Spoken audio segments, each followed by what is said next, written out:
All right, everybody. Thank you all for coming tonight.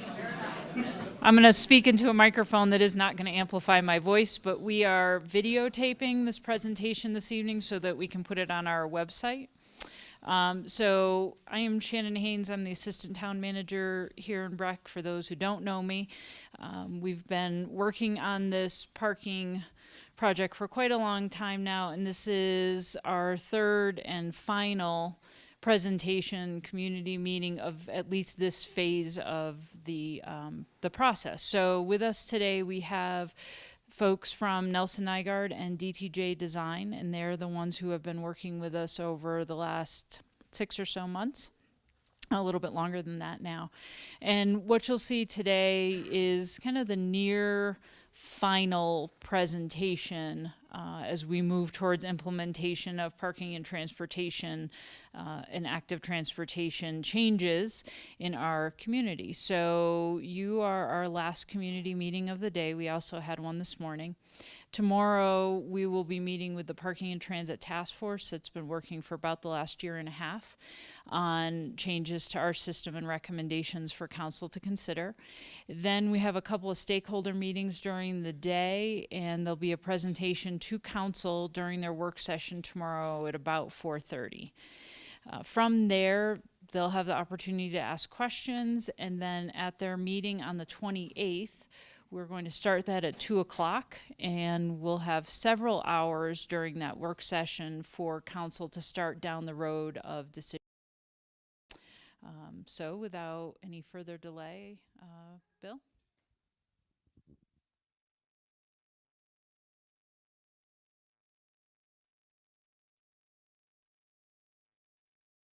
Community participation in these meetings, and it's been really helpful for us to move this down the road.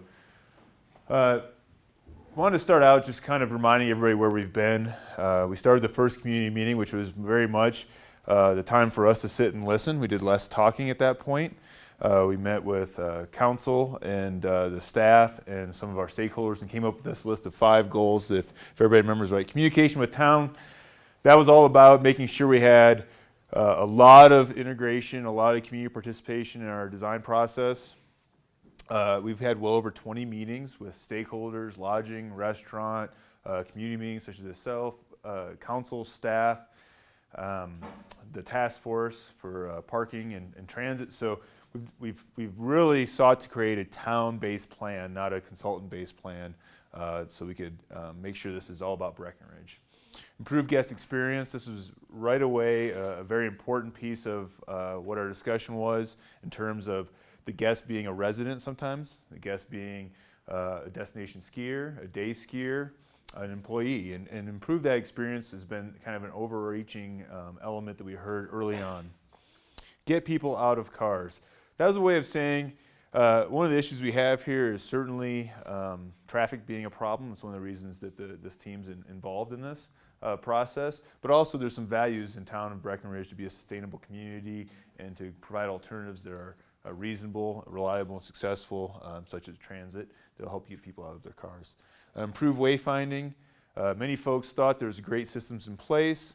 We just need to be able to tell that story better. And so wayfinding is critical to communicating to the public, to our visitors, that there are options for where to park instead of circling, or how to get through to Main Street. And return on investment. Everything we're doing is likely going to cost some amount of money, and we want to make sure we're spending those dollars wisely, i.e. we're getting the best impact we can for the dollars we're spending. After having those meetings, we came back and had kind of 3 themes we heard. This is mostly from the community at this point in time. Create a better guest experience kept coming up again and again, so it deserves to be talked about twice at this point. Reduce traffic congestion and focus on Park Avenue. What we've determined both from observation, data collection, and also talking with groups like such as this, that Park Avenue is really the linchpin in the whole system, right? So because buses use roads, if Park Avenue doesn't work, our transit doesn't work. If our transit isn't reliable and on time, no one's going to use it. That's been proven time and time again. If guests come into town and arrive here after a long day of traveling on an airplane, getting into a rental car, packing it full of all kinds of stuff, including kind of tired children, and they get to town, they sit in their car for 45 minutes, and that's their first experience. It's probably not meeting that first goal. And so Park Avenue really is a critical element in this. And then increase access to downtown business. That's not just to provide better revenue return or tax return for downtown or town of Breckenridge. That's also because the guest really wants to be there, right? So the town of Breckenridge is an amazing place.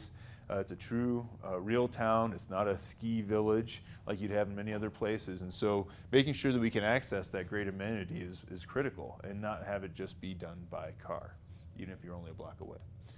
So with that, Jeff's going to talk a little bit about our last community meeting, because you haven't heard kind of how that turned out and some of the final input. Thanks, Bill. I'm Jeff Tumlin.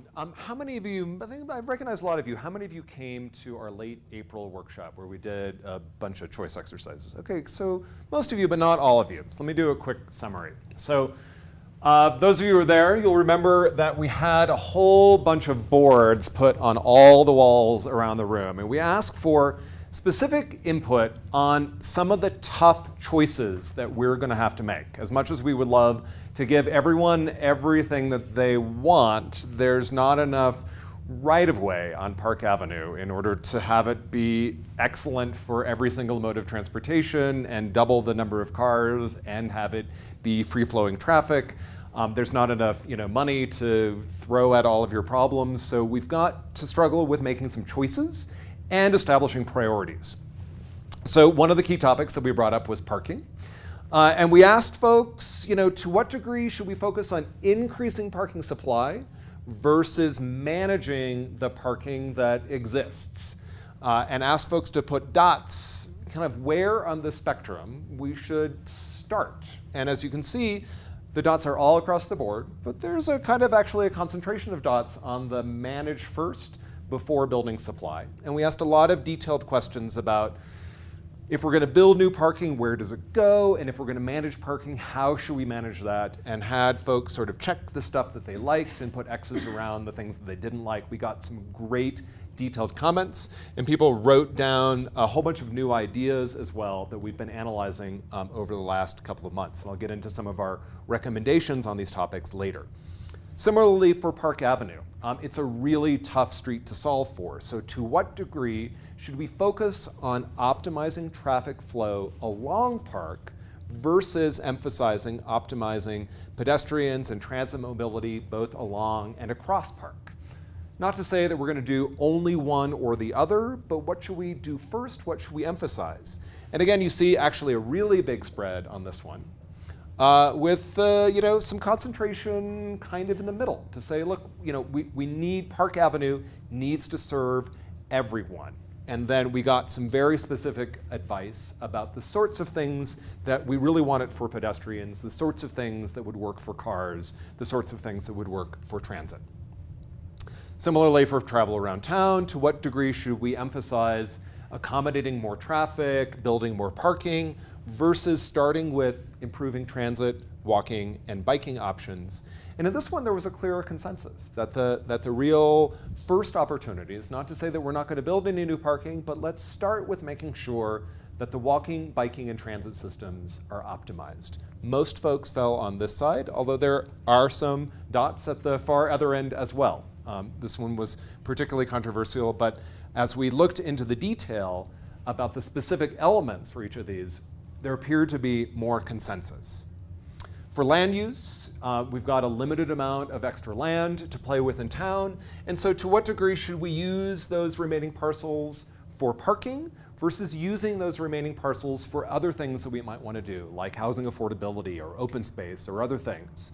And on this topic, there was a big spread all the way across the board, and so in order to figure out where the consensus lie, we had to look at the detail about, okay, parking here but not there, housing here but not there. And again, we found greater consensus at the detail level that was really helpful for us as we went back and did our homework. We also heard both at the community meetings as well as with stakeholder meetings we did with folks in the lodging industry, folks in the city, the restaurant owners, and a bunch of other folks. We got a long list of other ideas for us to explore and other comments. that all of which we've recorded and taken back, and many of which have found their way into our detailed recommendations. But in summary, what we found is lots and lots of comments, right? It's Breckenridge, lots of deeply held opinions. And while there was a breadth of opinion, as we tested ideas and started walking through some of the trade-offs in the various opinions, there was more consensus actually than we were expecting, which was really helpful to us. Folks seemed to understand some of the difficult trade-offs that we were struggling with. And some themes emerged as we got into more detail. One of the themes was that transportation's not an end in itself, right? It's an investment strategy for the town to achieve its larger goals.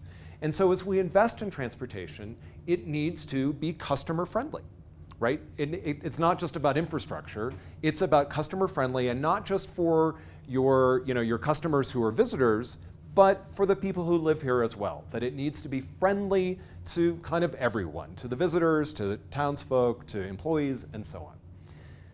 Another key theme that emerged that we heard again and again, whether it was for transit investments or parking investments or bike investments, was that every new investment, and in fact modifications to the existing investments, needed to preserve and enhance the town's unique historic character. That if we're building parking, that it needs to look and feel like Breckenridge. If we're doing transit investments, it needs to respect the town's character. If we're doing bicycle or pedestrian investments, that it needs to build upon the best parts of what's already here. We heard that universally. There were lots of opinions on parking, and there were very diverse opinions both about building new supply as well as managing the existing supply, but more consensus around how to address trade-offs than what solutions to focus on, and I'll get to that more later.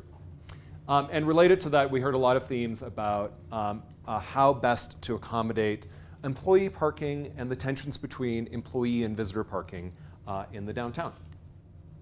Other themes that we heard, almost universal agreement about the success of particularly free ride transit, but also the other transit services that are serving both the town as well as the region. And that transit is really part of the foundation of mobility, which was a surprise to us, in fact, for a community of this size. Your transit service is extraordinarily well used and well managed, and yet there are opportunities for building upon that existing success. There was interest, particularly given the fact that your free ride transit is stuck in the same congestion that the rest of you are stuck in when you're trying to drive around at peak season. There was interest in having there be a town gondola that would allow connections to the airport lot, to various locations in town, to the ice rink lot, that could bypass the existing congestion and provide very high frequency, all day till late at night service that would serve lots of different markets. There was interest in that, but also a lot of concern about, does that really fit with the town character? And so we're going to want to do some more detailed exploration of that, and I'll also talk about that later. Lots of interest, in fact pretty ubiquitous interest, in taking the success of all the pedestrian improvements that have been done on Main Street and expanding that further into the town, right? We're finding that there are lots of short drive trips that we might be able to reduce if it were easier to walk. Similarly, there's a relationship between the transit system success and the availability of being able to walk to and from the bus stop. I think a lot of realization that making more of Breckenridge more walkable is important. And there was also a lot of interest in using technology in order to solve some of these problems and to also allow your services to be more customer friendly, to allow folks to get better information about all the interesting services that you're already providing. But also some caution about not over-relying on technology So that's, you have to be tech savvy in order to take advantage of transportation solutions, and not being too tech forward in such a way that it contradicts the town character.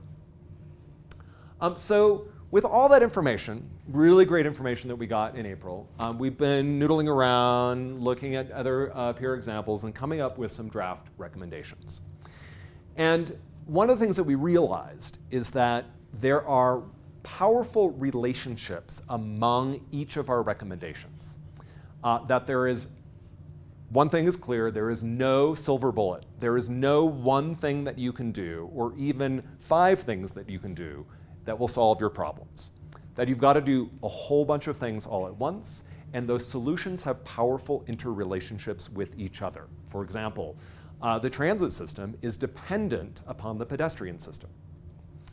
That traffic management is dependent upon parking management. That you can't solve the traffic problem without also solving the parking problem at the same time. So all of our recommendations, while they're sort of specific to mode or to location, we're being very conscious about the interrelationships among our different recommendations. So our recommendations are comprehensive. And they start with the foundations, the things that all of our big recommendations are going to need in order to be able to get the best use out of them. So before we would do a massive investment in a new transit system, we want to make sure that we get the walkability and wayfinding and other sorts of services in place first, because otherwise you're not going to be able to capitalize upon those big investments. Similarly, for parking, we need to make sure that we've got parking management techniques in place, because otherwise big new additions to your parking supply can actually exacerbate your current problems rather than solve them. So the solutions are comprehensive. They start with some foundational stuff to get in place first, and they build upon that so that we can come up with holistic solutions that will actually address the problems that Bill has already identified for you. Another thing that's really important is we need to think through phasing. So there are certain things that drive phasing, including needing to get some foundational stuff in place first. There are other things like construction scheduling is very seasonal dependent. So there's some things that you can do anytime, and there are other things you can only do during the summer. So we've thought through what you can do in the near term, sort of starting right now for the next 1, 2, and 3 years, what can be done in the midterm, and what's going to be a longer term investment, and in order to make you allow you to be strategic about how you spend your money. But very importantly, all of our recommendations are performance based. We want to make sure that we have clearly defined the problem that we're trying to solve, and that we know how to measure the degree to which we have solved that problem. We are not going to be recommending any solution that's just a solution, like, oh, just go build that and walk away. We want to make sure that we know exactly what is the problem that we're trying to solve, and that the town has a way of collecting data to inform you as citizens and the council about whether these solutions have worked or not, and if they've not worked, what needs to be done in order to correct them to make sure that they are working. This is critically important in order to be able to make wise use of your limited investment dollars. So, for example, on the topic of parking, it's not that you need a specific parking supply. What you need is to make sure that you have adequate availability for all users in order to meet your economic development goals, right? So we can figure out what that supply is, but it's dependent upon making sure that we manage every space well, so that all customers and all employees and all shop owners and visitors and skiers can always easily find a space, so that they're not driving around in circles for 45 minutes, congesting up your town trying to find parking. Similarly, there is this powerful relationship between parking availability and traffic reduction. We need to make sure that we're measuring availability and measuring traffic congestion in order to reveal the relationship between those, particularly dealing with the parking circling problem. We also want to emphasize that in order to really address the traffic management problem, that we need multiple strategies in place all at the same time. And particularly focused on not folks driving up from the Front Range, but a lot of the short in-town trips that are causing a disproportionate amount of the traffic congestion problem and are the cheapest and easiest to solve for, and that create multiple benefits for residents and guests, while also recognizing that we don't need to get everyone out of their cars. That in order to make a big difference on traffic, all we need to do is reduce about 10% of the motor vehicle trips. That's the difference between complete gridlock and, like traffic is thick, but still moving. And finally, very importantly, continuing to collect good data to make sure that all of these systems are working, to make appropriate adjustments, and to make recommendations for when we make the next round of investments. So as I mentioned, and we talked a lot about at the last workshop, part of the magic of traffic congestion is that it does operate on a 10% margin. So when you're driving, whether it's on Highway 9 or on I-70, as you're driving along, you're going 70 miles an hour and traffic gets a little thicker and some more cars come and speed sort of reduce a little bit. And then they reduce a little bit more, and then suddenly traffic just grinds to a halt. This is the magic of granular dynamics, basically, which says that as motor vehicle traffic volumes increase in a straight line, speeds decrease radically after you reach the capacity of the roadway. So if you back volume off by a relatively small amount, you can make an immense difference in motor vehicle traffic speeds. So this is why we're really focused not on trying to get everyone out of their cars, but to figure out who are the 10% of folks that we can either get to walk, bike, or take transit, or to drive at a different time. And that actually is not hard here in Breckenridge. So did you measure capacity and volume? I mean, how did you come up with the 10%? Have you done the capacity and volume analysis? Yeah, so we've done some capacity and volume analyses, for your streets, but this 10% rule is a kind of universal rule. This applies to any road or highway anywhere in the world. It's, and you've observed it as motorists when you've been out, either on Park or on I-70, when traffic suddenly grinds to a halt, right? That is that a little bit, just a few more cars pushing things past the tipping point, and the system breaks down. So as we start trying to focus on how to solve the traffic congestion problem, one of the things that we observe is a lot of people at peak times in your downtown driving around in circles, hopelessly trying to find an empty parking space. And in fact, we don't have really solid data on this, but we suspect that it's probably about 20% of the traffic in town is not people driving through, but people circulating around trying to find parking. If we can manage your parking system better in order to ensure adequate availability on every block, in every parking lot, and in every parking garage, that alone will make a huge dent in your traffic congestion problem. And so parking is pretty central to our set of recommendations. And we recognize that our recommendations about parking are the most controversial set of recommendations that we're going to make. And we would not be making them if they weren't also the most promising for solving your traffic congestion problem.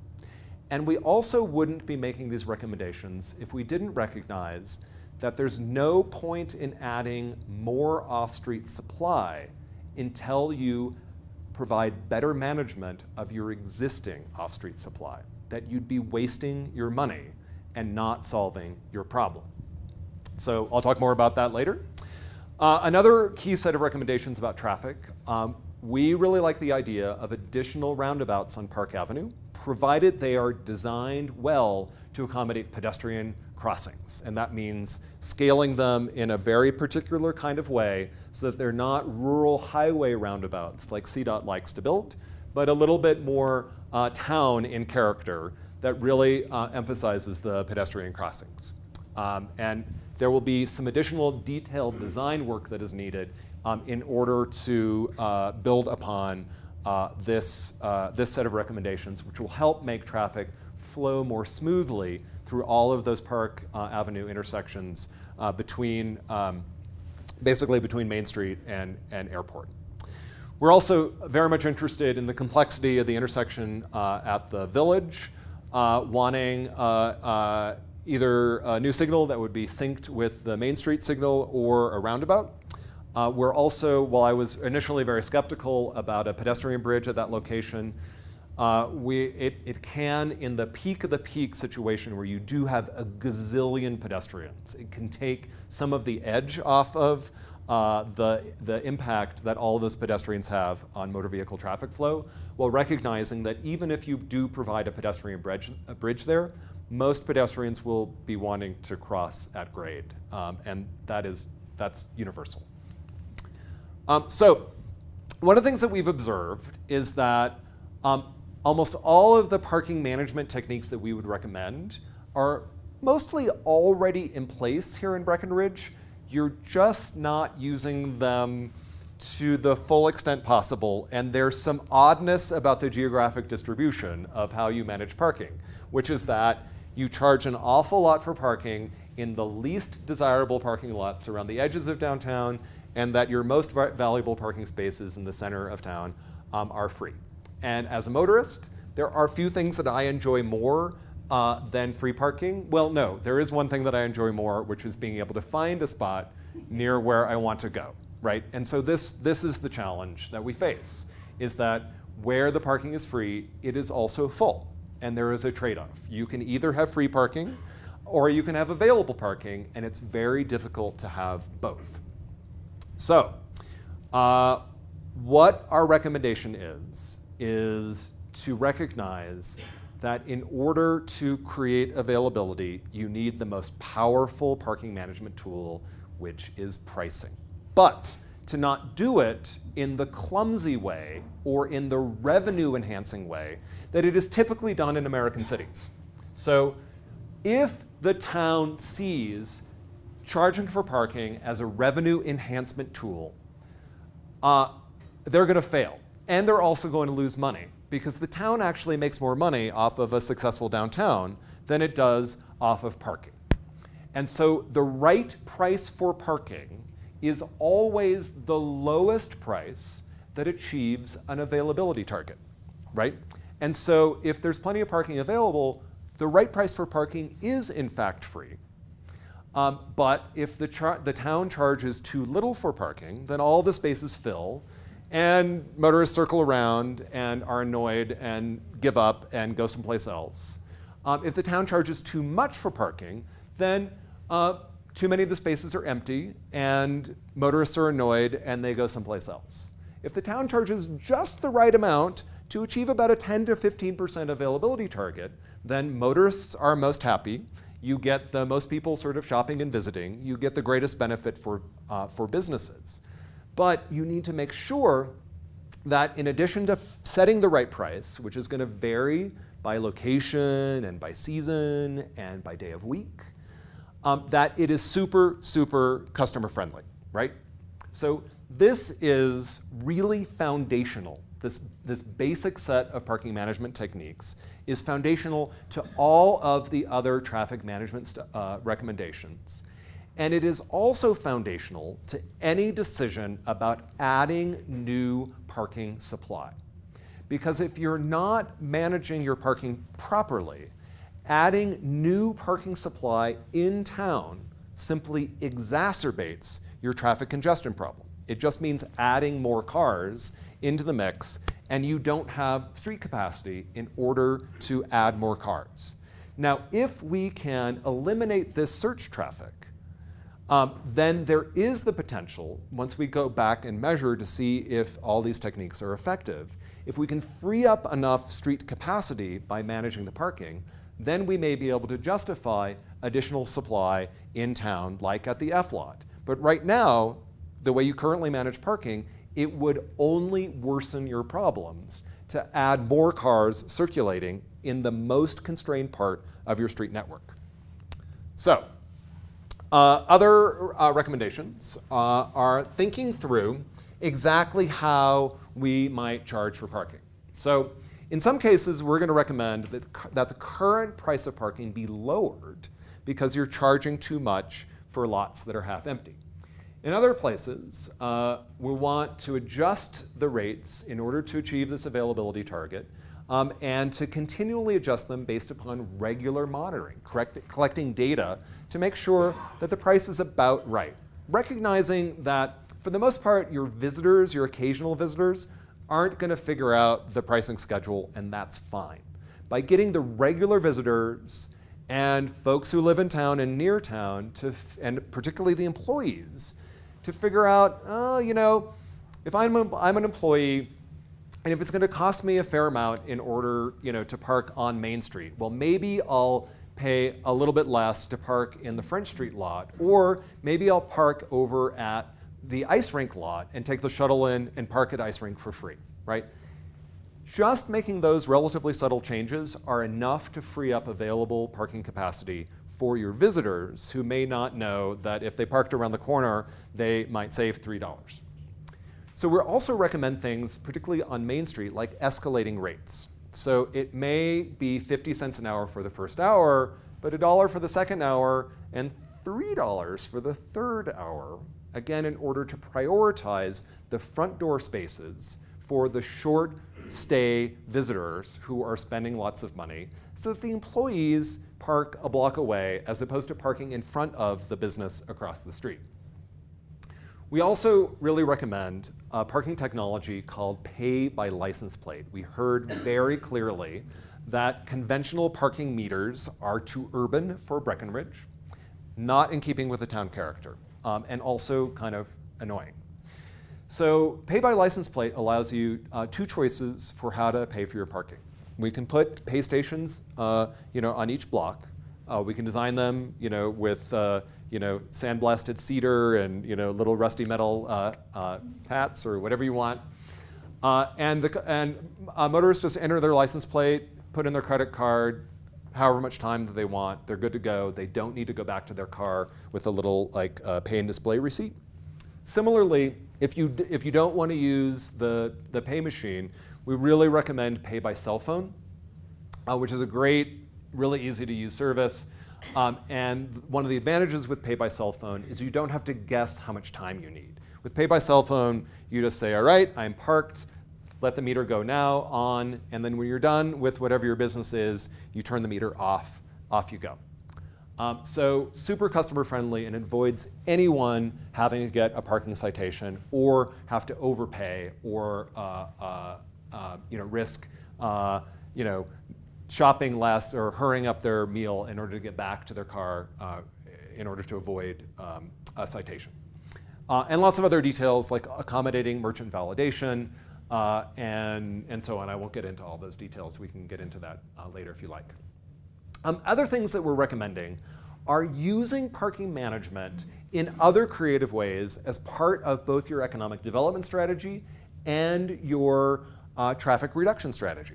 So if you wanted to park at the sawmill lot all day as a skier, it might cost you $16 if you left that lot right at 4:30 p.m. But if you stayed until 7:30 p.m. and exited at 7:30, you might get all day parking for free, right? If you want to use your parking strategy as part of your congestion management strategy and get more of your day skiers to shop and have dinner in town, you can actually make up for that lost parking revenue through increased sales tax receipts, right? So thinking about all of these programs holistically, economic development, quality of life, town character, traffic reduction, make sure that all of your mobility strategies meet your larger goals. Other things that we would want to do as well is think about how to use tools like real-time information about parking space availability so that during the peak season, and it's always going to be difficult managing the peak of the peak, as a visitor is driving into town, she could see on a sign, there's parking, there's 87 parking spaces still available at Gold Rush. Don't bother going to F lot because the F lot is full, right? Just get off the road, park here, there's a free shuttle. So those sorts of simple information programs are so much cheaper than it is to build new supply. Here's a little picture of a pay-by-license plate pay station. And again, you can design them however you like in order to make them feel reasonably like they fit in Breckenridge. Lots of other details as well. For example, for employee parking, we do not recommend having reserved employee spaces or having annual parking permits. Employees should be allowed to choose what parking makes sense for them, just like anyone else. So if you are a shop owner and you need to take your cash to the bank regularly, or you're a realtor who's running all over town, sure, park in the downtown and pay more. If you are another kind of employee who wants to save money, park at the airport lot, take the gondola in, do that for free, if that makes sense for you.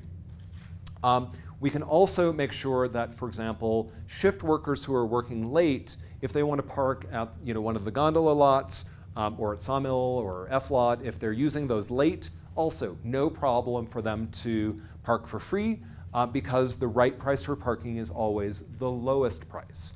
So we've got some detailed thinking about how different tools for accommodating employee needs flexibly. Also, as I mentioned before, our strong recommendation is that it is important to implement most, if not all, of these parking management recommendations in order to benefit from increased supply, as well as to make a wise decision about exactly where to place increased supply. And Bill will talk later about all of the different locations that we've looked at and some advantages and disadvantages, whether you're adding new parking supply at F lot or adding it up at airport. Different implications for traffic management, different implications for convenience and cost. And that is exactly where we are in the presentation right now. So I'm handing it over to Bill. Thanks, Jeff. So as Jeff mentioned, there's a lot of tools to handle traffic and parking in town today without adding infrastructure changes necessarily. However, we know Front Range is growing. We know the town of Breckenridge is growing. We know it's a beautiful, amazing place to be. And if anybody walked around today, I've been working up here for 10 years. This is the busiest I've ever seen at this time of year. So we know people want to be in Breckenridge, which means we may at some point, maybe sooner than later, have to add capacity. So as part of this study, we looked at a variety of properties for added capacity, just so we would know what our options were when we would need to pull that trigger. And as we mentioned earlier, our recommendation would be, best maybe not tomorrow, maybe go into a design phase, test these other ideas, and see when we can add that parking most efficient and best location. Looked at 3 different locations out in what we call the Airport Road kind of area. This one's adjacent to CMC. Seemed to be some shared use there possibly. Another great reason to have additional parking out there. It's a fairly large building, semi-industrial environment. We have some kind of bigger buildings in CMC, so adding big parking structures seems to feel a little bit better than they would necessarily in the town core, although we may eventually get there. Another location we looked at was adjacent to the school. We know that the town doesn't own this property, but it's just another area to look at in terms of not being used currently. Could be a possible solution. It shortens, if we do have a gondola route out to this area, it shortens that length, which shortens the cost. So might be a good place to think about talking with the school district about getting some access there. And then another option, McCain property.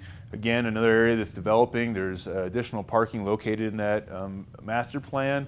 Could expand that to, again, add additional parking structure of some type. And in many of these locations, we're providing some capacities and sizes and numbers.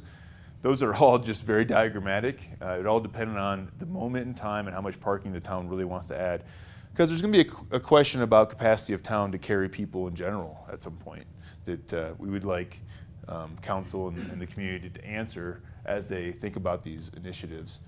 The ice rink lot, again, another area that's kind of somewhere off to the side. We know that traffic from the south is increasing. It feels, I know if you're in town, again, this winter, I remember north side used to be always the problem. It seems like the south side is getting more and more busy. And so we want to acknowledge that as the south side of Denver and Colorado Springs is growing, we think a lot of that drive-up traffic is going to continue to increase, and we want to make sure we have options on the south side of town as well. F-Lot. F-Lot still is a viable location for a lot of reasons in terms of access to downtown, access to skiing. We know there's some challenges with currently getting there. It's probably the most densely kind of congested part of town. We also know that the ski lift, the Quicksilver, is the longest wait line for the ski area, so there's a lot of energy around this that this would create. And again, if we had parking spots, we're going to expect them to be filled, which means a car has to get there, so we know that's going to impact park. So we'd like to think about F-Lot as a solution that we might work eventually, but we got to really get the rest of the system working to consider it. And East Sawmill, another town-owned property. It is close to downtown. Could act as a gateway between the gondola lots. But there's some concern about that location as well. Again, it's using roads that we know are very densely traveled already for cars. If everybody remember what Ski Hill Road used to be like, we're again adding more cars onto that road. It also has somewhat of an impact on the gondola lot development master plan, which was done jointly with the town and ski area in terms of trying to connect those properties. And we feel like this parking structure may impact that, so we'd have to really consider how that kind of still kept that connection to the south gondola lot, which is really critical for getting those folks into town. And we have some other thoughts about how that could be done maybe better. Gondola routing. So this is very preliminary. We have talked with providers. I'll say this. The growth in gondolas is not in ski areas. They're not building a lot of ski resorts worldwide anymore. They're building a lot of gondolas in urban or community environments because they're they're independent of the roadway system. So if you have an accident or some other event and the roadway shut down, the gondola keeps moving. It's not a wait for your bus and kind of thing. You just hop right on. If anybody's ridden the gondola up to the mountain, if you go. I've shown up and seen that line and thought, oh, no way. And the next thing you know, I was on it because of how quickly it can move through and move thousands of people. So it seems to make a lot of sense. Again, we're showing a variety of options. We think it's an idea that could be used as a transit system in town and not just a ski system for a lot of reasons. Yes? Can you just go back to that? Sure. You have, I know what the blue dot is, or the yellow. What's is there 3 phases? Well, what we've suggested is, so there's some interesting things about gondolas in terms of the length of the routing is a cost factor because the machinery to move it obviously has to get larger and larger as it happens. So that's one of the reasons we talked about maybe a southern location as an intercept lot coming from the north because it shortens the route into town. So this would be kind of one route because this is all about catching that northern traffic. Some orientation, 'cause I think Oh, sure. If you're trying to figure out where we're at, I apologize. CMC's right here. This is the McCain parcel, the Block 11 parcel, school, rec center. So then we're getting to the roundabout that takes you on to redirect you onto Park around town. This would be Park and Main right here. Riverwalk Center, existing gondola. Okay, does everybody see that? Okay, so we would have a northern route essentially. Thanks, Jeff, for reminding me that not everybody did this drawing. Yes, there might be another option from the south getting people into town. One of the things we've heard a lot of positive energy around our last meeting is something that just, even as a starting point that connects Main Street as a whole together, knowing that if people get off of the gondola station currently from a ski day, if we had a place to store their skis, they could hop on that and likely ride it in one direction, maybe walk back. And then there's even a sense that we might be able to connect up to the ski mountain from the southern direction. And is that 9 or 10? Which mountain are you talking This would be 9. We could take it a lot of different directions at this point in time. So this is all very diagrammatic. We've had talks with the provider. There's a lot of regulation in Colorado, as you can imagine, around these kind of systems. We'd want to make sure that routing made sense, but we've generally tried to locate it in a place that was primarily on town-owned property. So as far as active transportation, getting some pedestrians, and again, we're not trying to make sure everybody from the entire bed base in town is always walking into town, right? We only need to get some folks incrementally out of cars via bus, via walking, maybe gondola, to start making a huge impact. So getting pedestrian movement, we'll talk a little bit more in detail about what we're calling this Main Street Network idea. Bicycles, there's actually a fair amount of folks using them in the winter, surprisingly, but that's growing and growing, particularly with the onset of the fat bike, which is a fairly kind of safe, reliable mechanism. And then in the summer, we know Breckenridge is a huge biking community, both residents and visitors. And then this idea of wayfinding to help direct that is going to be really critical and important. So pedestrian connections. We have this idea of what we're calling this Main Street Network. So Main Street is a highly successful, both kind of pedestrian, but also the automobile and pedestrian work well together in that environment, right? The conflicts have been kind of controlled by the car moving slowly and knowing that there's pedestrians there. How do we extend that network to enhance the capability of the system to handle pedestrians? Currently, and we've talked about this in previous slides, there's areas that are very dark that you would have to walk through. There's Crossing Park Avenue, which is the river and both park are kind of the main east-west dividers to getting into downtown, which, like we talked about at the very beginning, is one of the main initiatives for almost everybody who comes here is we want to go downtown. So how do we break that down? We think creating a system that extends the idea of downtown out into these places is really important. So what might Sidewalks, what are those? well, I'm gonna tell you here. Thank you for the transition. I appreciate it. So this is 4 o'clock. This is an example of a roadway system within an existing 50-foot right-of-way. What's great about towns in Breckenridge is that, or the streets in Breckenridge, is that they're fairly narrow in the sense of there are only 2 lanes, but they're fairly wide in the sense of how much concrete there are in areas. So we have good right-of-ways to work with here.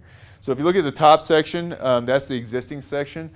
5-foot walk on each side, really wide concrete area, not necessarily a striped bike path, but area for having a bike path and 2 12-foot lanes. 12-foot lanes would a lane you'd have on a highway system, okay?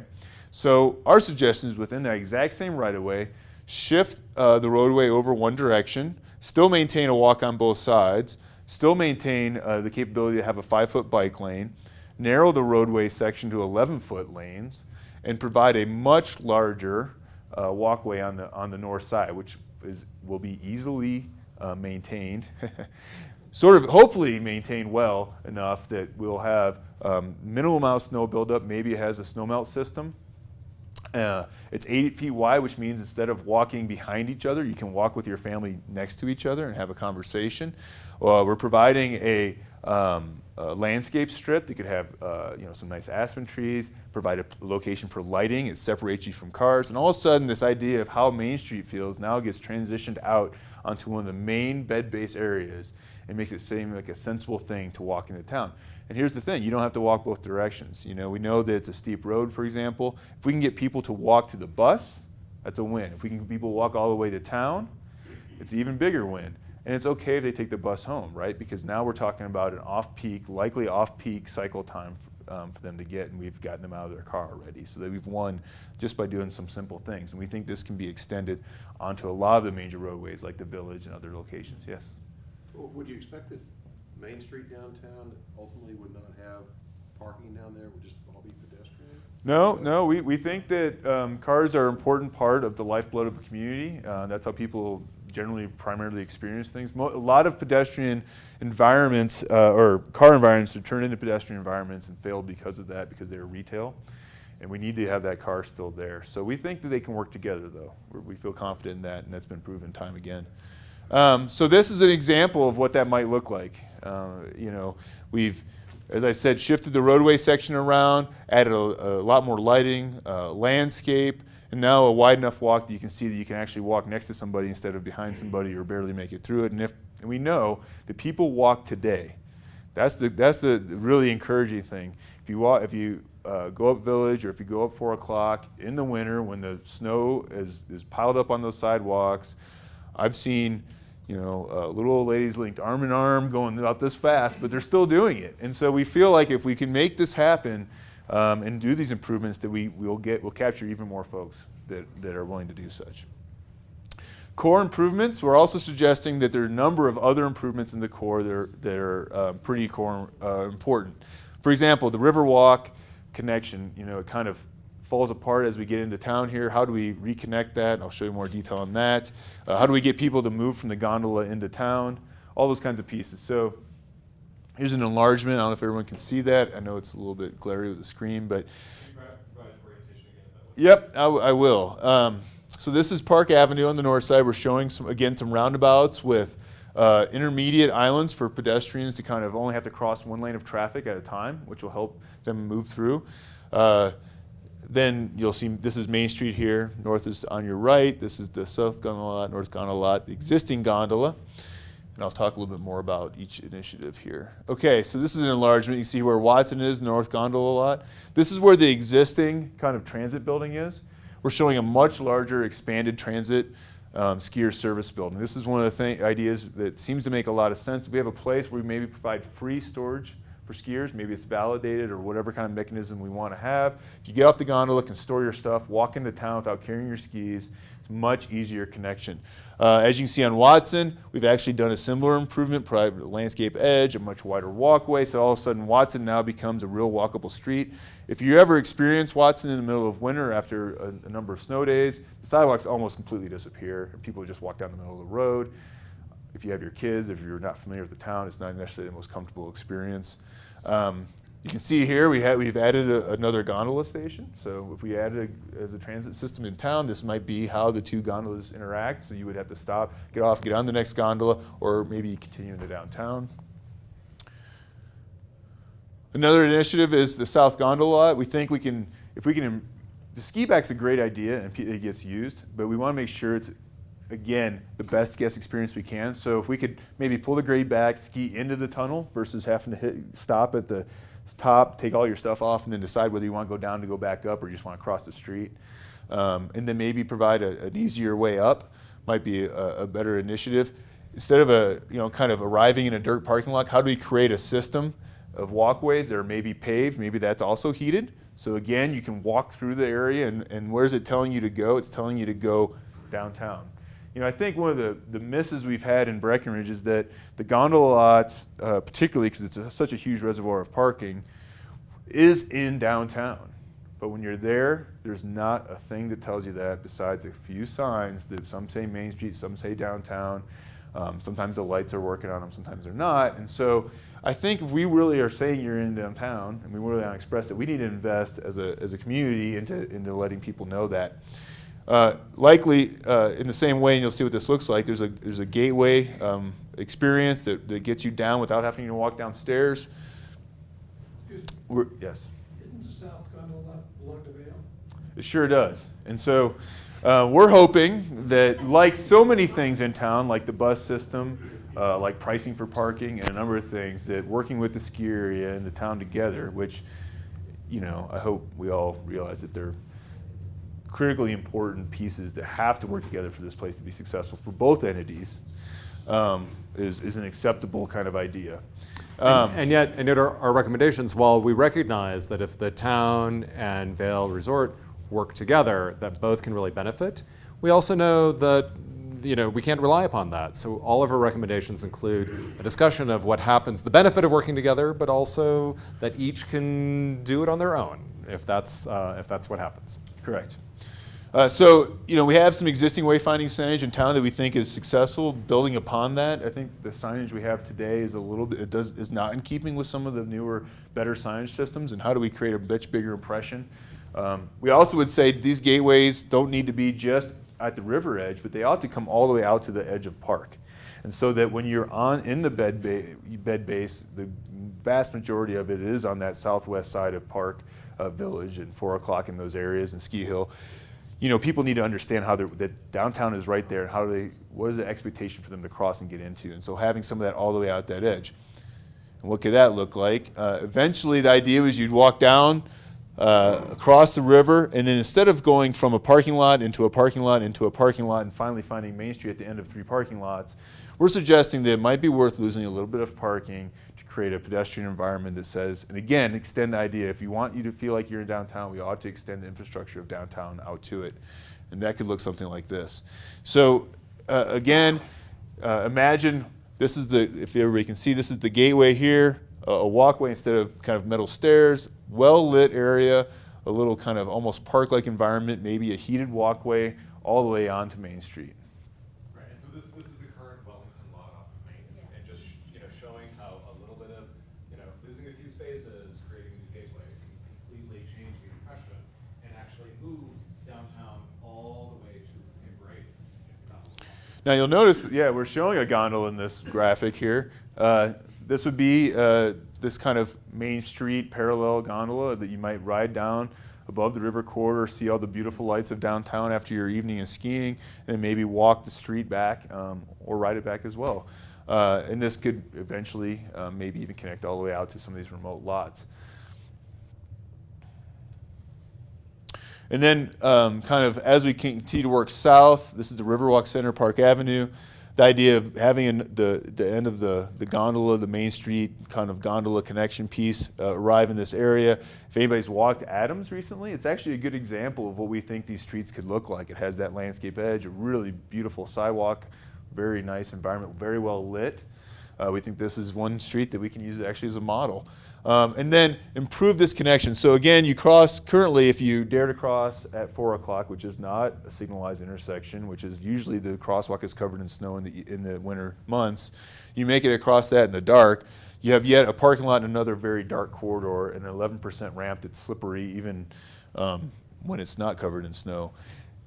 We think we can improve on that. And we think that the idea of, so this is the Paley sculpture, which actually the town already owns. So citing this in this location is kind of something that the town's expressed interest in doing.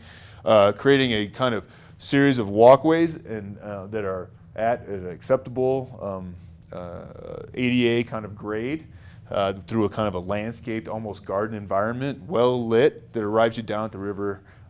They kind of, again, so Blue River Plaza is a perfect example of a really beautiful environment that kind of falls off as soon as we get past that river. So how do we extend that town infrastructure up in these areas that we're asking people to walk? And this is the primary pedestrian connection today. And we think we can improve that. And we think by doing so, people are going to be, it's not only going to improve the guest experience, but improve the number of users.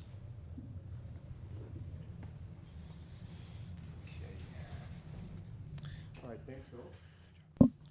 So Bill talked quite a bit about the last item here, which is the potential for gondola extensions. I'm going to take just a couple of minutes and talk about some of our other ideas for transit in the nearer term, things that you could do for a little less money and things that you could do a lot sooner. First item on that list is really just about making the experience of waiting for free ride buses as kind of painless as possible. So making sure that all of your busier stops have shelters, have information. One of the things that we talked about quite a bit in the past is that the system is kind of complicated and can potentially be a little bit confusing to new users. So anything that we can do to kind of help overcome that barrier is helpful. The last couple items on that first list right there. In order to make the free ride system work better, and by the way, I should say that we talked about how integrated and how kind of holistic this package of recommendations is. In order to make the bus system work better, you really need to do some of these other things. But in order to make some of these other things work, you need to make the free ride system better. And one other thing I'll say about free ride is that we have heard very broad support, even from people who don't necessarily use it a whole lot. They'd like to see more of it. They'd like to see it stop closer to where they want to go. They'd like to see it be more frequent. They think it's a nice amenity for the town, and they really want to leverage that and expand on that. So a couple of things we could do, but the free ride system deals with serious reliability problems. It gets stuck in the same traffic that all of those cars do. So a couple of those recommendations, these two right here, have to do with, one, take a look at the existing transit center, that hub at the gondola lots where all of the bus routes come together and so that people can transfer back and forth. Is there a way to get buses in and out of there a little bit faster, particularly those buses that are getting onto and off of Park Avenue, which is really, really difficult during busy times? The other thing, that last item on the first list there that we want to look at is, are there things that we can do at specific locations, simple kind of strategic interventions to get the buses to go a little faster? One thing that you can do is add a traffic signal, create what we call a queue jump. which is just a little short bypass, bus only, where they can go around the line of traffic, and then they get a short green signal before the green for cars, and it just lets them kind of cut around and get out in front. It can save a minute or two for all the people on that bus. So that's a nice little thing, not bus only lanes, not busways, not a big thing, a pretty simple, small thing that you can do that can make a big difference.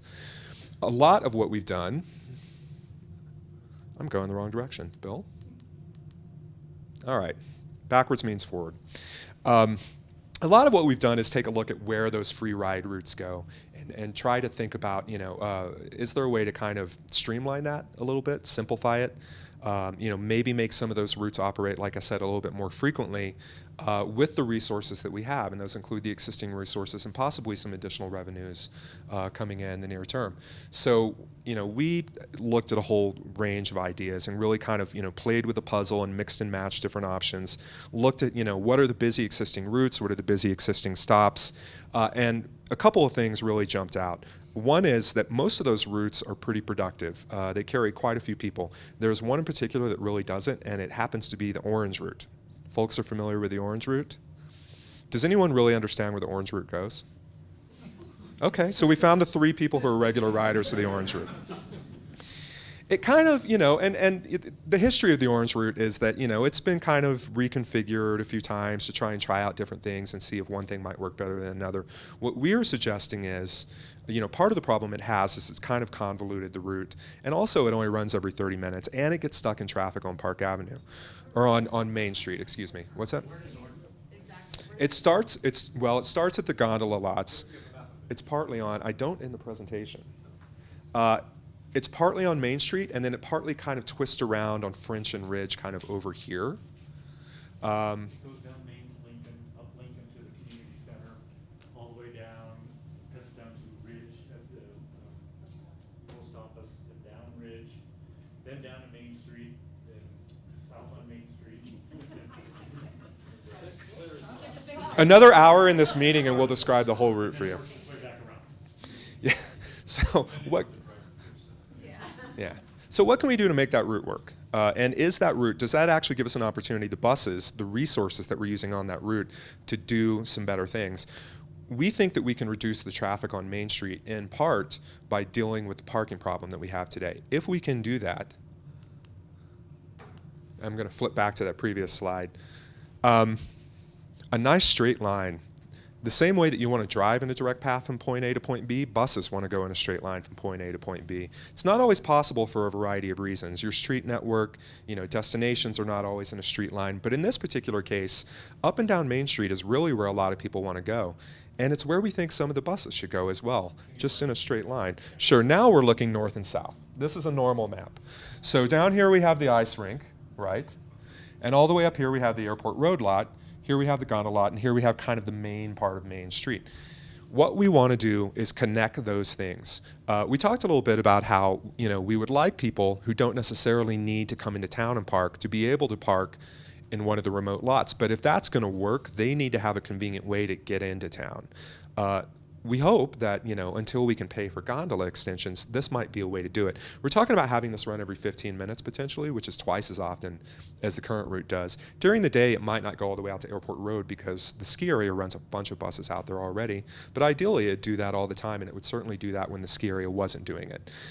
Going back to that previous slide, there's a couple other things we want to do that we think are important, and then we have some sort of options for things we could do. One thing is, who's familiar with the purple route, the Wellington route?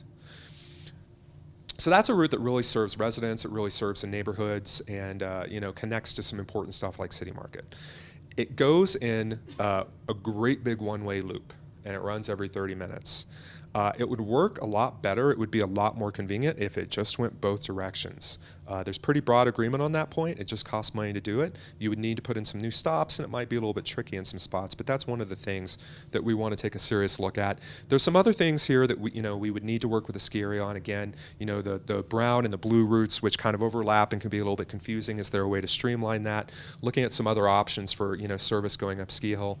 I want to get to this last point, the unconstrained scenario. All of that was sort of what you could do today with the amount of money and the amount of buses and drivers and everything that you have today. With a little bit of extra money, what would you do? Well, there's a couple of different things that you can do. One is your most popular routes already. If you want to get more people to use those, you just run them more frequently. One of the things that we find in our work all around the country for bus systems is oftentimes, if you want to get more people using public transit, it's not about going new places. It's about sending more service to places that you already go. And there's some great opportunities, like having that orange route run every 10 minutes. That would be a really frequent, convenient connection up and down Main Street. The other thing is there are a couple of key places here in town that the system doesn't currently go. You know, it actually does a pretty good job of going most places in the town of Breck, but there's a couple of places. We've heard a lot from folks who live in the upper Warriors Mark area who would like to see a direct connection instead of just buses serving lower Warriors Mark. Tiger Road to the north, that neighborhood is another place. You've got a Summit Stage route, of course, that runs up and down Highway 9, but it doesn't go up into the neighborhood. I'll talk just briefly about a couple of things that are not transit related. Not really, they don't fall in the kind of easy categories of pedestrian or bike or traffic or transit, but they're things that are really important to making the transportation system work. And again, they're things that can help reduce traffic, make the whole system work better. That first one we talked about a little bit, so I won't spend too much time. That's the idea of just having lockers that the skiers can put their gear into if they want to stay around after a full day of skiing and go downtown and go shopping. The second thing is just about providing people with more information about what's already available. We love it when you've already got great stuff and we can increase the awareness of what is out there and just get better use out of it, really stretch that and use it more efficiently. The emergence of smartphone apps, it makes it really easy to do some cool things like let people know exactly how many parking spaces are available on a lot right now. That's a great thing. Let them know when the next bus is coming. I didn't mention one thing that Free Ride is already working on is getting signs up in some of the shelters and information online and on the website and potentially on an app about how soon their buses are coming. Summit Stage is in the process of doing that right now, and Free Ride plans to do it very soon, within the next year or so. Last item on that list, Lyft partnership. Actually, I think I'll hand off to Jeff here if you want to talk about that a little bit.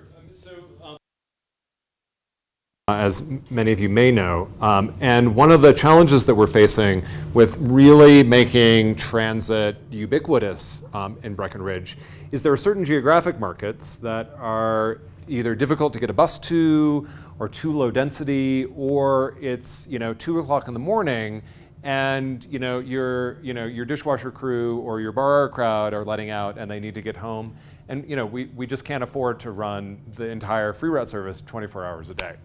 So using tools like Uber or Lyft in partnership with the town, when it's more cost effective to help fund folks like you who may want to make extra $50 one night to use your own car to ferry visitors around. Maybe not you yourselves, but you may know other people in town that are interested in this. That may be a lot more cost effective than extending the geography or the hours of free ride, and can expand the market and provide real transportation choices so that particularly residents and your overnight guests don't feel like they have to drive into town, and particularly late night employees as well. So interesting opportunity. We're interested in Lyft in part because they have some interesting models of partnerships with the private sector and with municipalities to help strike a lot of deals with for example, the shuttles that are provided by some of the lodging organizations, and creating financial partnerships to make sure there's enough of a driver base so that Uber and Lyft become reliable. All right, let's keep going. So we've got some difficult decisions to make. As I said earlier, we have not shied away from thinking about some of the most controversial topics that this town will probably ever have to address. And that is because these recommendations are all interrelated, and they're going to be a little tough to make. So one of the key questions that we're facing is, you've got a fair amount of money, something that many communities like yours certainly don't have access to. So one of the core questions is, to what degree should we focus on the 100 small things that may actually make a real difference and help support larger capital investments later, right? Versus going straight out of the gate with some major capital projects, right? There is a certain political wisdom in going first with some big capital project moves in order to demonstrate that you're serious and it's visible and you're making a difference. So from a technical standpoint, we would argue that the 100 small, primarily building upon what you already have and managing your existing systems better are a key prerequisite, but we recognize that there is also some political wisdom in accelerating some of the big capital moves. Isn't there also some financial benefit in doing construction now as opposed to in 5 or 7 years? Well, so to a certain degree, and yet your revenue to some degree is escalating at the same rate as inflation. So you don't want to endlessly put off. You want to do a cost-benefit analysis and to build your big capital projects at the time when it makes most sense. One of the things that we're realizing, however, is that, for example, on the topic of major new parking supply, we would recommend making sure that you've got good traffic management policies and programs in place first before making a decision about adding major new parking supply in town, because otherwise you're going to be exacerbating your traffic congestion problem. Unless you want to make a decision now about adding that major new parking supply, at the edges of town. But I don't know that that's even necessary yet, because there's so many other things that we can do first before adding significant new parking supply. So that's a key trade-off. With the time it takes to design Mm-hmm. and build, Mhm. let's say you did over at the ice rink. Mm-hmm. With the time it takes you to design and build, that also gives you time to implement those other traffic management techniques, so it would all come together simultaneously. That's true. So so one of the things in the details or recommendations are, so there's the sort of trigger about build, but there's preliminary work that happens beforehand, including some implementing management, collecting your data about the effectiveness of that management, and also doing the design and engineering studies that are necessary for the midterm improvements like roundabouts, because it'll take a while to do the detailed design and get all that through the CDOT process and so on. So that sort of design work can start sooner, even if the actual construction and construction completion would happen later. So there's, and when exactly you would pull the trigger on either a new town gondola or major new parking supply, there's some additional data that we would recommend you collect after you implement some of the nearer term management, walkability, transit, bikeability improvements. Because we think that those improvements can actually solve a lot of the perceived problems that are driving you to think that you need to add significant new parking supply or to add a major transit capital investment. That you might actually be able to address all of your problems through an integrated approach of many smaller capital projects and a lot of good management and some technology. So we would recommend doing those first, but again, there would be policy reasons for accelerating those major capital projects, even if from a return on investment standpoint, it didn't necessarily make sense right now. Another thing that we really want to emphasize is that we believe it is possible to make a huge difference in your traffic congestion problem. But that the way to do that is through investing in many things. It's investing in all of the walk, bike, and transit improvements that have just been talked about here.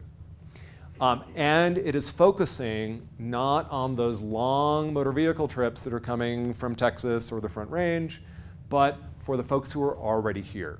in part because in order to make a big impact on traffic congestion, we only need to shift about 10% of drivers, either to walking, biking, or transit, or to a different time of day. And so all of these investments should be providing better choices, particularly for those short drive trips, of which there are an awful lot. In addition, we want to get rid of all of those drive trips that are not going from A to B, but are driving around in circles trying to find a parking space that doesn't exist, right? So, and in addition, we want to remind you that we are concerned about putting too much parking supply in locations where your transportation system is most constrained. That you can use the location of your parking supply as another key element of your traffic management strategy. Obviously we're going to recommend that you maintain an awful lot of parking in your, within walking distance of your current downtown. We're not saying get rid of all the parking. Keep the current parking, but as you think about significant new parking supply, put it in places that are going to have the least negative impact on traffic, and then deliver folks to their destinations, either with a free ride or a gondola or some other means, including making bike share systems and other things work. It's a lot of small things are going to make a big difference. And yeah. On the other slide, you mentioned the 10% peak volume. Is Yeah. that peak volume of the winter, off-season, or what? So anytime you've got a traffic congestion problem and you have a severe one on peak weekends in the winter, you may be developing one in the summer as well, right?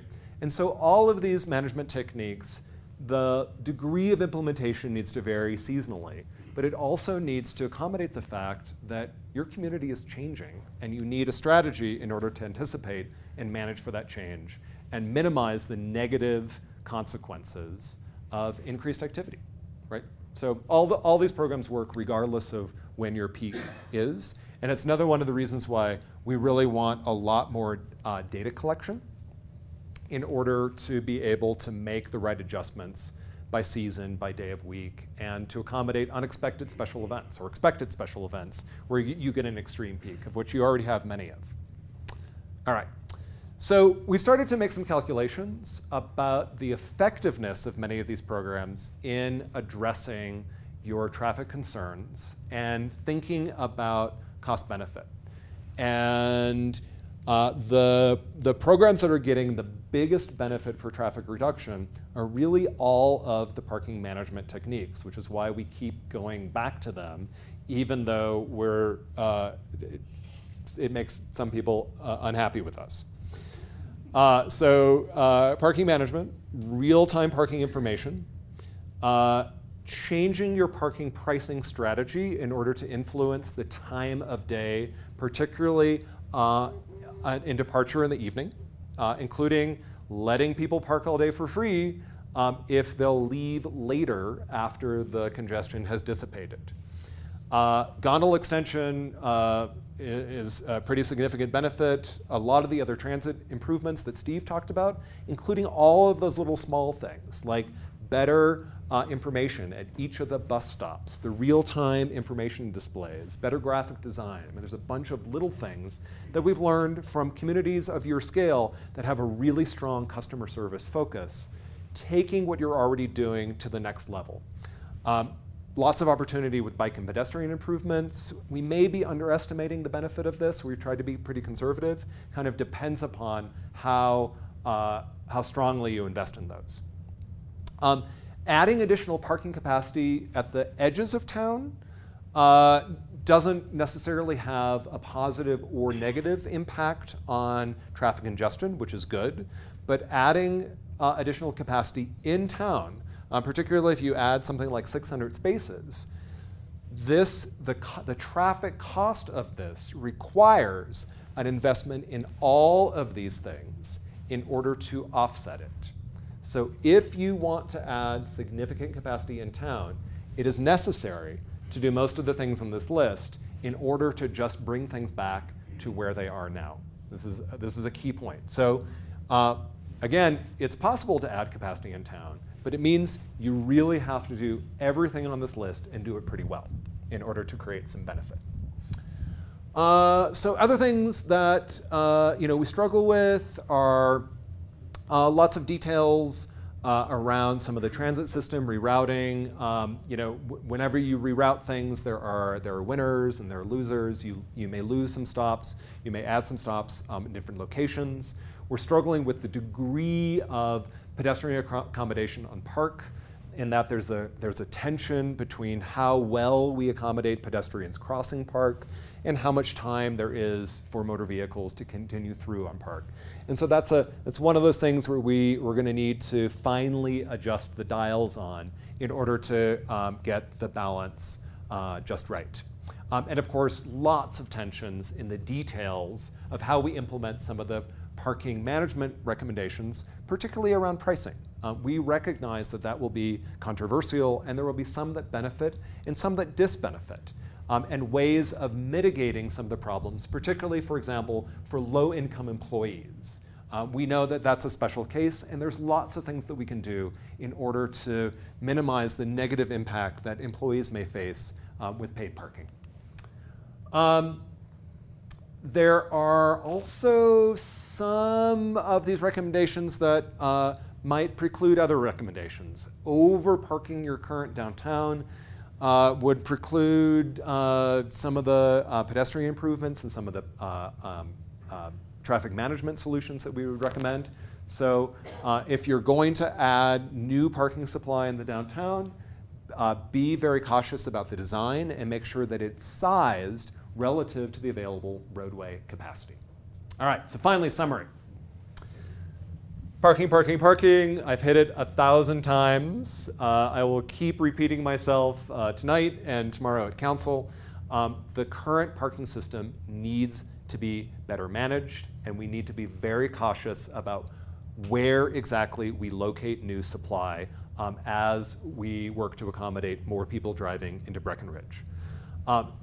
Number two, it is in fact possible to solve your traffic congestion problem, but it requires kind of everything that we've talked about, including and especially parking management. Transit is the backbone of all of these investments. Building upon the success of free ride is very important, and looking longer term, particularly if the number of cars in town continues to grow and our ability to keep congestion eliminated from Park is compromised, then doing some sort of grade-separated service like a gondola becomes a great option. And in fact, it may be a great option even in the shorter term, just because of its visibility and the way it provides for orientation and how great it is for visitors and how easy it is to deliver immediate frequency. Like having the car always there when you walk up provides some real benefits. Another foundation of your system is its walkability and extending all of the good lessons that you've learned about improving walkability in the core of your downtown a half mile further up into the neighborhoods, and particularly into the bed base where you've got a gazillion people living who are driving a half mile in order to go to dinner. And also taking advantage of the fact that more and more folks are biking year-round in Breckenridge, so implementing things like a bike share program, obviously completing the river path, and investing in the other little details that make it easy to bike, like bike parking, like throughout, secure biking for your employees who have fancy bikes that are biking long distances, and so on. And other important recommendations, like Steve talked about, details like a skier services center where folks can store their stuff and figure out how to use the transit system and walk easily into downtown and change. It seems so obvious, and it's one of those great opportunities for powerful partnership between the town and the ski area. Taking advantage of technology while not forcing it upon folks in order to allow your visitors to get to know all of the services that are available more quickly, and exploring things like partnerships with the private sector, whether it's with Lyft or with Uber or your existing lodging providers. Lots of interesting opportunities to provide public-private partnerships. But finally, we want to remind you that All of these investments need to be in service of your larger goals.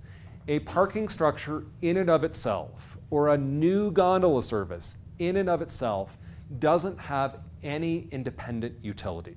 We shouldn't be fixating on capital projects, but rather making sure that all of our investments are helping to deliver on all of the goals that Bill talked about at the beginning. That it's supporting your town character, that it's providing better choices, that it's making it easier to figure out all of the choices that are available, and that it is doing all of these things cost effectively. And most importantly, that it is building upon the town character that is at the very root of your visitor economy and is probably the reason why all of you who live here actually live in this remarkable place.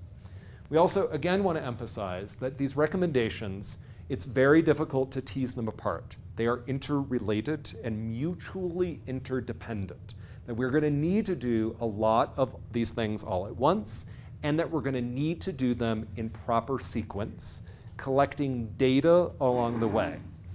And that's a really important point, which is that in order to make sure that we're meeting all of these goals, that we need to have them clearly defined enough and translated into objectives that are measurable, that we have data to determine what our baseline condition is, and that every year we report back to all of you about how well these investments have done in achieving your stated goals.